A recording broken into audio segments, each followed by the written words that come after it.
अच्छा मेरे को बताओ, हमको हमारी ईमान की फिक्र है। एक बात बताऊंगा, दिल कांप जाएगा। आपको मालूम एक सहाबी जिनका नाम हजरत हुज़ैफा, बोलो क्या नाम, बहुत सुनने जैसा वाकया है। हजरत हुज़ैफा रज़ी अल्लाह ताला अन्हु एक सहाबी है, बोलो क्या नाम है हजरत।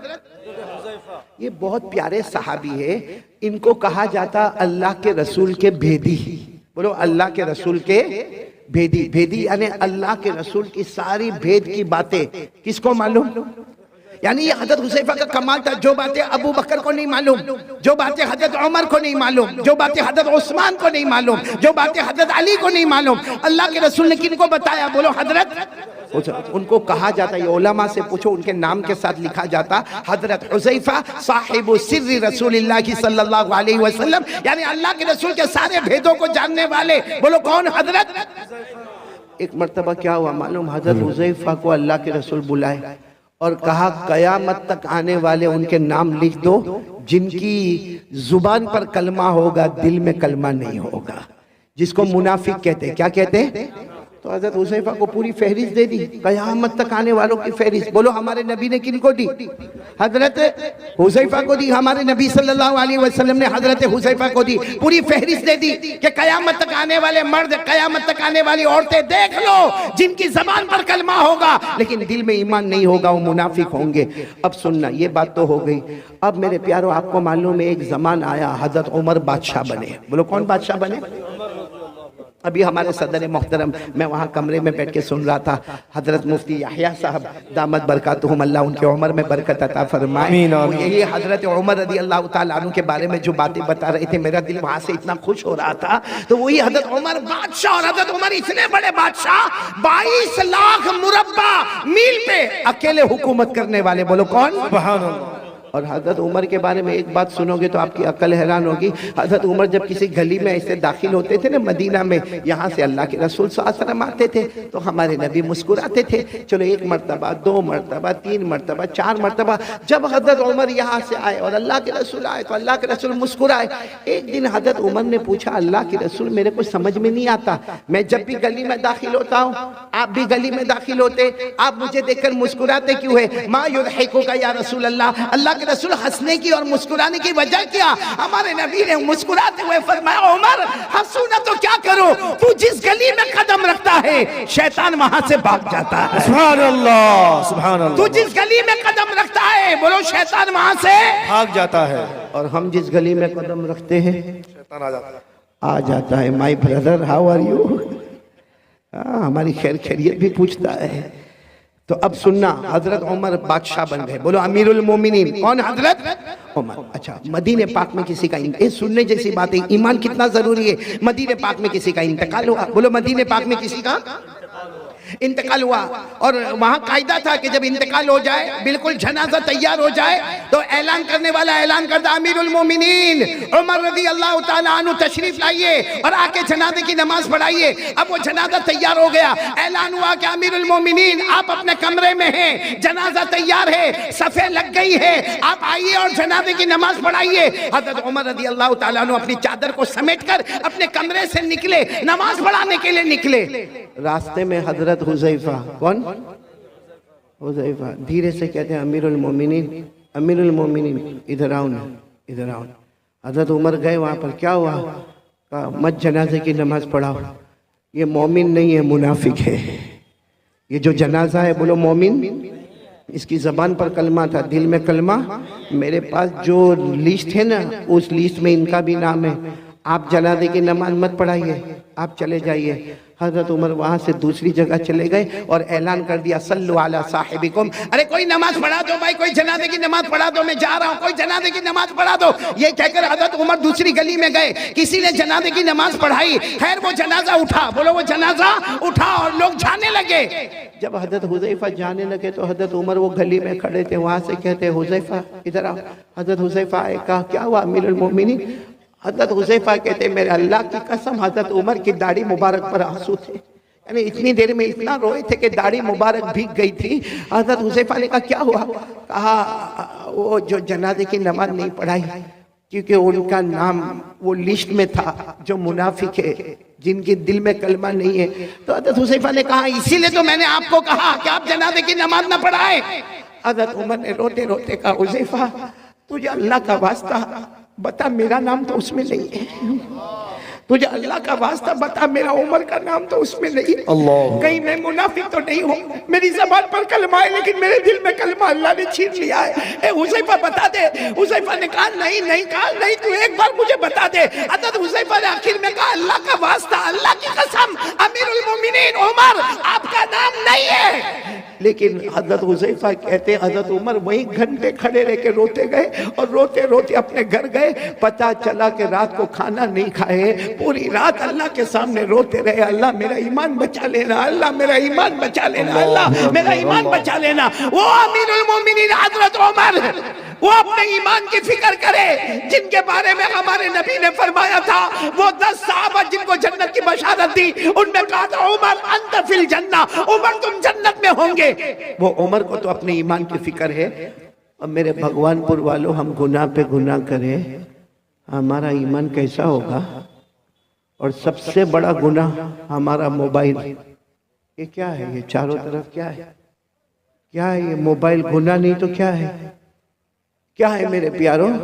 चलो ये ठीक है, ये इस्लामिक है, ये बयान है, ये जायज है, लेकिन यही मोबाइल जब अकेले हमारे हाथ में होता है तो क्या बयान सुना जाता है?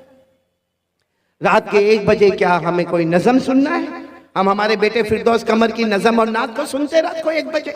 रात को 1 बजे कारी अहमद अली का बयान सुना जाता है। ठीक है, यहाँ इस वक्त ये मोबाइल जायज है, हलाल है, बिल्कुल सही है, सवाब है, लेकिन रात के 1 बजे जब वो नंगी औरत को मोबाइल में दिखाया जाता है, पीछे गाना बजता है और हम हमारे दोस्त को कहते हैं मेरे पास बहुत अच्छी क्लिप आई है, तुझे भी भेजता हूँ। हमारे मोबाइल में जब जीना होता है, हमारे मोबाइल में चोरी होती है, हमारे मोबाइल में चुगली होती है, हमारे मोबाइल में झूठ बोला जाता है, हमारे मोबाइल में ब्लैकमेल किया जाता है, हमारे मोबाइल में पबजी खेला जाता है, हमारा इंस्टाग्राम, हमारा टिकटॉक, हमारा यूट्यूब, हमारा सब हराम, सब हराम, सब गुनाह। किसी में ब्लैकमेल, किसी में जीना, किसी में चोरी, किसी में ब्याज का सौदा किया जाता है, किसी में सूद का कारोबार किया जाता है, अरे कभी कभी चुगली की जाती है। और माफ करना मेरे प्यारों, इसी मोबाइल की वजह से बीवी भी नाराज होती है, बच्चों की तरबियत भी गलत होती है, माँ भी नाराज होती है, अब्बा भी नाराज होता है, एपिसोड पर एपिसोड देखा जाता है, गंदी गंदी फिल्में देखी जाती है, आखिरी दर्जे का गुनाह किया जाता है। मेरे भगवानपुर वालों, अल्लाह की कसम, हमारे घर में अगर तलाक होती है तो उसकी वजह भी मोबाइल होता है। और ये सिर्फ हम नहीं, हमारी जवान जवान बेटियों के हाथ में मोबाइल, हमारे जवान बच्चों के हाथ में मोबाइल। और बाप के अंदर हिम्मत नहीं, यहाँ बहुत सारे बैठे होंगे जो बाहर बहुत होशियारी करते होंगे, उसको कहो किसी इमाम साहब को डांटना है, जाके बंगाली जबान में डांट के आएगा। उसको कहो किसी अजान वाले को डांटना है, डांट के आएगा। अरे कह दो उसको ये जलसे वाले को डांटना है तो डांट के आएगा। मगर तेरा बेटा तेरे सामने हराम काम मोबाइल पर करता है, तेरी जवान बेटी रात को मोबाइल पर हराम काम करती है, क्यों तू रोक नहीं सकता? क्यों नहीं रोक सकता? इसलिए कि जब बाप खुद ऐसा करता है तो बेटे को क्या रोकेगा? जब बाप खुद मोबाइल पर, बीवी बेचारी इंतजार कर रही है कि मेरा शोहर काम से आएगा, वो बेचारी पूरा दिन कपड़े धोने का काम, बर्तन मांजने का काम, बच्चों को स्कूल भेजने का काम, बच्चों को मदरसे भेजने का काम। अब शोहर आया इतनी हड़बड़ाहट बताएगा, थका थकाया आया है, हाथ मुंह धोएगा, खाना खाएगा। बीवी उधर चेहरा रखी और ये अपने मोबाइल पर बिजी है। रात को 1-1, 2-2, 2:30 बजे तक मोबाइल पर, और फिर कहता मेरी तबीयत बहुत थकी हुई है। ये थकावट दूर की जा रही है कि थकावट बढ़ाई जा रही है? Waste of time, waste of money और वेस्ट ऑफ एनर्जी, ये है हमारा मोबाइल का खुलासा। टाइम भी बर्बाद, पैसा भी बर्बाद और हमारी ताकत भी बर्बाद। ये मोबाइल के आने के बाद बेटे फिरदौस, मैं कसम खाकर कहूंगा हमारे भगवानपुर के जवानों, जवानी में कदम रखने से पहले बुढ़ापा हमारे पास आ गया है। अभी हमने जवानी में कदम नहीं रखा है। और अगर कोई मुझे पूछे असल जवानी की उम्र कौन सी है, हाफिज इब्न हजर अस्कलानी रहमतुल्लाह अलैह जो बुखारी शरीफ की गाइड लिखते हैं, वो लिखते हैं कि जन्नत में सबकी उम्र होगी 32। कितनी होगी? 32। इसका मतलब असल जवानी शुरू होती है 32 से 40। बोलो 32 से 40। या तो 22 में कमर दुखती है, पाँव दुखते हैं, लड़खड़ाते हुए चलता है। क्यों? क्योंकि गुनाह गुनाह गुनाह करके। मेरे प्यारों एक बात बताओ, आप नाराज तो नहीं ना? सुनेंगे ना मेरी बात? हम गुनाह करते हैं, सच बताना, हम गुनाह करते हैं, गुनाह करते हैं। कभी हमने ये सोचा कि अल्लाह ने जहन्नम भी बनाई है? सोचा हमने कभी? गुनाह करेगा भाई, आए जिना हो रहा है, हमारा कारोबार 101% हराम, हमारा सूद का कारोबार, हमारा ब्याज का कारोबार, हम दारू पिए, हम मटके चलाए, हम जुआ खेले, हजारों गुनाह करे। अल्लाह को हाजिर नाजिर रखकर बोलना खराब नहीं मानना। हमने कभी जहन्नम के बारे में सोचा? जी नहीं। बोलो सोचा? कभी ये सोचा कि अल्लाह अल्लाह अल्लाह अल्लाह मैं ये गुनाह करने जा रहा हूँ, अल्लाह अल्लाह मैं ये कारोबार करूंगा, लेकिन अल्लाह इसमें ब्याज है, अल्लाह इसमें सूद है, अल्लाह इसमें रिबा है, अल्लाह इसमें बहुत बड़ा गुनाह है, सूद है, सूदी कारोबार है, अल्लाह जहन्नम में क्या होगा? कभी नहीं सोचा। बस आने दो, पेट में आने दो, हलाल है तो भी आने दो, हराम है तो भी आने दो। दारू भी पीता गया, मटका भी खेलता गया, जुआ भी खेलता गया, मेरे दोस्तों अय्याशी करता गया। कभी जहन्नम के बारे में सोचा? जी नहीं। कि जहन्नम भी तो आने वाली है ना। मैं इस वक्त जो हालात है ना, इसलिए जन्नत पे बात नहीं कर रहा हूँ, बहुत पते की बात कह रहा हूँ। आप सब ने बादशाह का नाम सुना होगा, ये मैं बता रहा हूँ कि हमने कभी जहन्नम के बारे में सोचा नहीं। एक बहुत बड़े बादशाह गुजरे हैं, हजरत हारून रशीद। साथ में बोलो कौन? हजरत हारून रशीद। उनकी बीवी का नाम जुबैदा। दोनों में बहुत मोहब्बत, बोलो दोनों में। और दुआ करो कि अल्लाह हर मियाँ बीवी में मोहब्बत अता फरमाए, बोलो आमीन। हजरत हारून रशीद बादशाह है, और इतने बड़े बादशाह है कि हजरत हारून रशीद कभी कभी आसमान की तरफ देखकर कहते थे, ए पानी तुझे बरसना है तो मशरिक में बरस जा, ए पानी तुझे बरसना है तो मगरिब में बरस जा, जहां भी तू बरसेगा वहां हारून रशीद की हुकूमत पाएगा। माशाअल्लाह, सुभान अल्लाह। बड़े बादशाह। फिर एक मर्तबा बोलो कौन बड़े बादशाह? हजरत हारून रशीद। और उनकी बीवी का नाम क्या? बोलो उनकी बीवी का नाम जुबैदा। भाई वाक्य को बराबर सुनो, तवज्जो से सुनना। तो भाई बादशाह है, एक दिन बीवी के साथ मशवरा होता है, चलो दरिया किनारे वॉकिंग, दरिया किनारे वॉकिंग, टहलने जावे, थोड़ा पाँव अलग अलग करे और थोड़ा जाए। तो बीवी की आदत होती है कि मैं थोड़ा तैयार होकर आती हूँ, आप थोड़ा आगे बढ़े। वो बीवी भी शरीयत की पाबंद, हिजाब वाली, पर्दे वाली, कहा मैं अपना पर्दा सही करके आती हूँ, आप आगे बढ़े। अब हजरत हारून रशीद आगे आ गया, और पीछे कौन आ रही है? बोलो बीवी जुबैदा। मामला क्या हुआ मालूम? हजरत हारून रशीद जा रहे, दरिया किनारे एक अल्लाह के वली बैठे हुए, बोलो सुभान अल्लाह। सुभान अल्लाह। अल्लाह के वली का नाम बहलूल, बोलो क्या नाम?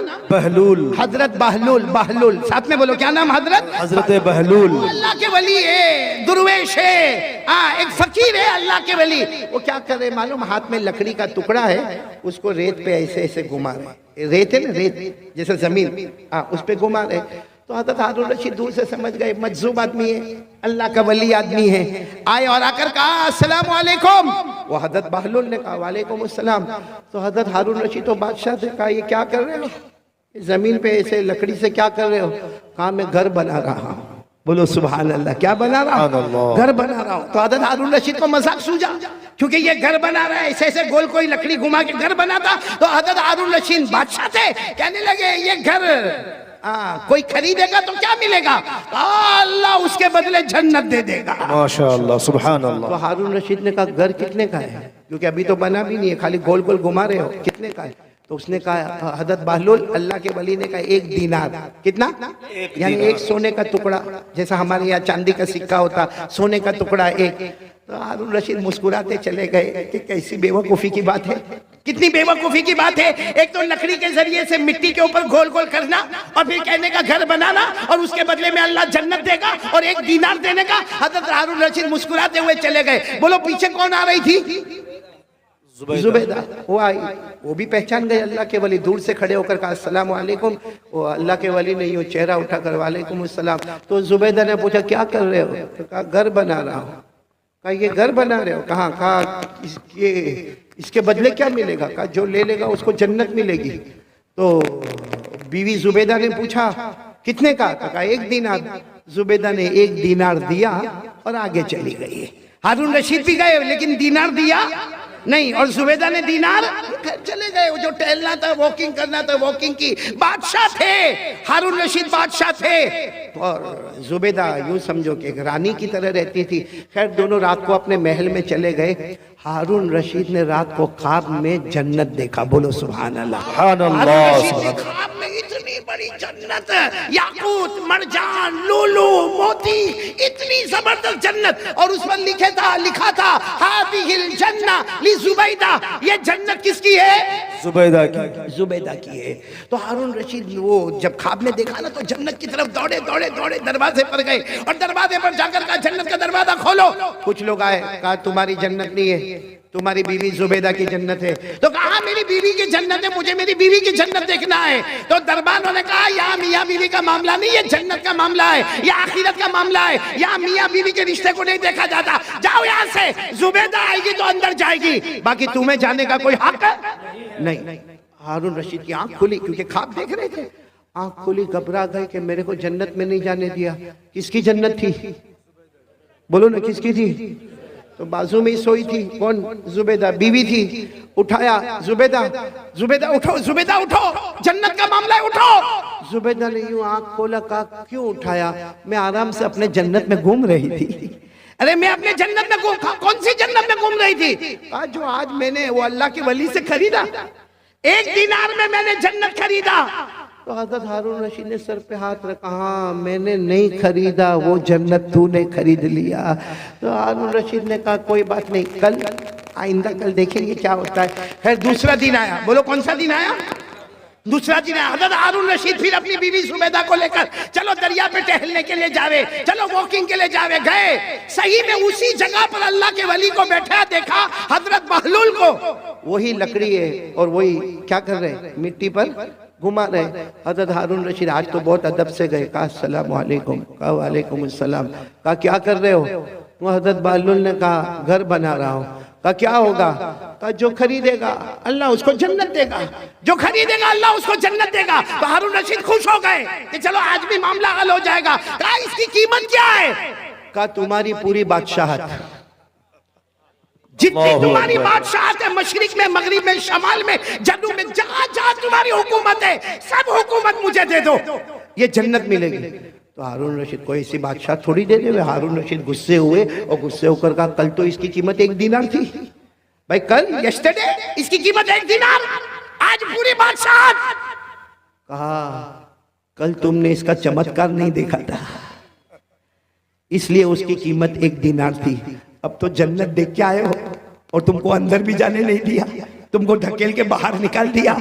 तो जब बगैर देखे तुम आते, बगैर देखे आते तो 1 दीनार, अब देख लिया है तो उसकी अहमियत बढ़ गई, अब पूरी बादशाहत देनी होगी। ये कहकर हजरत बहलूल चले गए, हारून रशीद वापस आ गए। लेकिन मेरे दोस्तों, उलमाए किराम ने लिखा कि जन्नत देखा तो उसका इंपॉर्टेंस सामने आया। भाई जन्नत देखा और देखा कि हटा दिया गया तो इंपॉर्टेंस आया कि कल जाना पड़ेगा। मेरे प्यारों, हम मोबाइल पर इतना गुनाह करते हैं क्योंकि हमने कभी जहन्नम को देखा नहीं है और जहन्नम के बारे में सोचा भी नहीं है। काश मेरे प्यारों, मैं आपसे हाथ जोड़कर कहता हूँ मत मोबाइल पे गुनाह करो, हमारे बच्चे गलत रास्ते पर चले जाएंगे। आज बाप अगर नंगी औरत को नाचता हुआ देखेगा, मैं कसम खाकर कहता हूँ वो दिन ना आवे कि हमारी बेटी के साथ कोई ऐसा मामला हो जाए, हमारे बेटे के साथ ऐसा कोई मामला हो जाए। मेरे दोस्तों, अल्लाह के वास्ते जहन्नम से डरो। अब ये वो जमाना आ गया है मेरे प्यारों, वो जमाना आ गया कि कयामत हमारे करीब से करीब आ रही है। और मेरे प्यारों, जहन्नम इतनी खतरनाक, अल्लाह की कसम, जहन्नम इतनी खतरनाक है कि जब कयामत में अगर अल्लाह ने हमारे बारे में जहन्नम का फैसला किया ना, तो अल्लाह पूछेंगे चल तू नहीं कुछ देता है तो जहन्नम से बचा लो, तो कहेगा अल्लाह मेरे बच्चों को ले ले डाल दे जहन्नम में, अल्लाह मेरी बीवी को ले ले डाल दे जहन्नम, अल्लाह मेरे भाई को ले ले, मेरा भाई हमें भाई भाई बहुत करता था लेकिन अब ले ले जहन्नम में ले ले, लेकिन मेरे को छोड़ दे, अल्लाह मेरी औलाद ले ले, मेरी बीवी ले ले, मेरा भाई ले ले, अल्लाह मेरा पूरा खानदान ले ले, मगर मेरे को ये भड़कती जहन्नम से बचा ले, अल्लाह इसका धुआं बहुत खतरनाक है, अल्लाह इसकी आग बहुत खतरनाक है, अल्लाह बचा ले। अल्लाह उस वक्त कहेंगे कभी नहीं, ये जहन्नम में तुझे जाना पड़ेगा, क्योंकि तेरी वजह से तेरे पूरे घर वालों ने गुनाह किया था। अल्लाह मेरी और आपकी हिफाजत। अच्छा, ये जो मैंने आपको कहा ना, ये मैं नहीं कहता हूँ भाई, मेरे को क्या हक ये सब बोलने का? कुरान में लिखा। बोलो किस में लिखा? मैं आपको हवाला दे रहा हूँ, पारा नंबर 29। बोलो पारा नंबर, सूरे मारिज, सूरत का नाम भी दे रहा हूँ। बोलो सूरे, खुद पढ़कर भी बताता हूँ। वला यसअलु हमीमुन हमीमा युबस्सरूनहुम यवद्दुल मुजरिमु लौ यफ्तदी मिन अज़ाबि यौमिइज़िन बिबनी व साहिबतिही व अखी व फसीलतिही अल्लती तुवी व मन फिल अर्दि जमीआ थुम्मा युनजी कल्ला इन्नहा लज़ा नज़्ज़ाअतन लिश्शवा तदउ मन अदबर व तवल्ला व जमअ फअवा। मेरे प्यारों, कयामत में कहेगा अल्लाह मेरी औलाद को मेरे बदले जहन्नम में डाल दे, अल्लाह मेरी बीवी को डाल दे, अल्लाह मेरे बच्चों को डाल दे, अल्लाह मेरे भाइयों को डाल दे, अल्लाह जमीन में जिसको चाहे उठा के डाल दे, मगर मुझे जहन्नम से बचा ले। मैंने देखा नहीं था, आज देख लिया। अल्लाह कहेंगे तेरी वजह से तो सारा गुनाह था, सबसे पहले तुझे जहन्नम में डालूंगा। इसलिए मेरे प्यारों, आज मेरी